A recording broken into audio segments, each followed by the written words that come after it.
Hi, welcome back to Bush History. I'm David Busch, and I'm continuing my presentation of the presidential administrations. Right now we're looking at James K. Polk, the 11th President of the United States.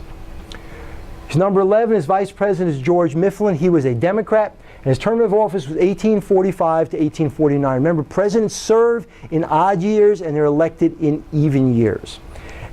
Who came before him and after him? What were their parties? John Tyler was a Whig, kind of, sort of, because he didn't identify with the Whigs, and the Democrats wanted nothing to do with him. And Zachary Taylor, who follows him, is a Democrat. Any unusual circumstances about James K. Polk becoming president? Well, Whig Henry Clay was an easy choice to follow Tyler, but his position against annexation of Texas made him unpopular. So James K. Polk stepped up and said, well, I'll be president, and pretty much he was. They called him Little Jackson because he acted a lot like Andrew Jackson.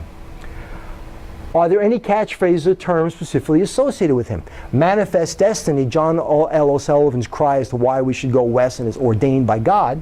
And 5440, or fight, referring to the boundary or the border between the United States and Canada. James K. Polk wanted a border very far north, approaching Alaska, and we settled down at a much lower border. When he left office, was it by choice, defeat, natural death, etc.? He promised to be a one-term president. He's one of the few people who said, I'm going to be a one-term president, and out, and that's what he did.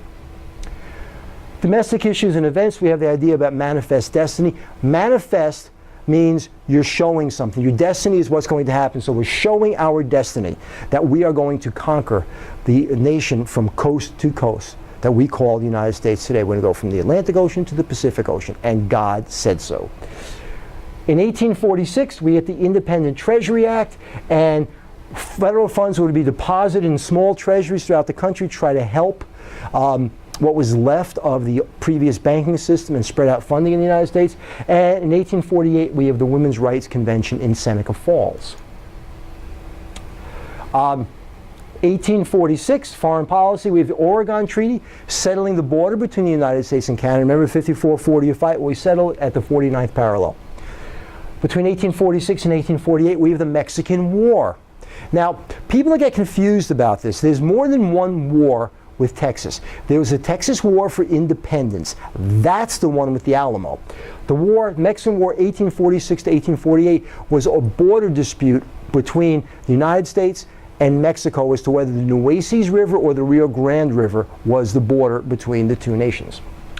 In 1848, the treaty that occurs at the end of the war is the Treaty of Guadalupe, Hidalgo, in which we get all of the southwestern part of the United States, including California, and very soon thereafter, gold is found in California. You talk about Mexico being unlucky. Anyway, I'm David Busch, and this is Bush History, and we'll be back with the next president. Have a good day.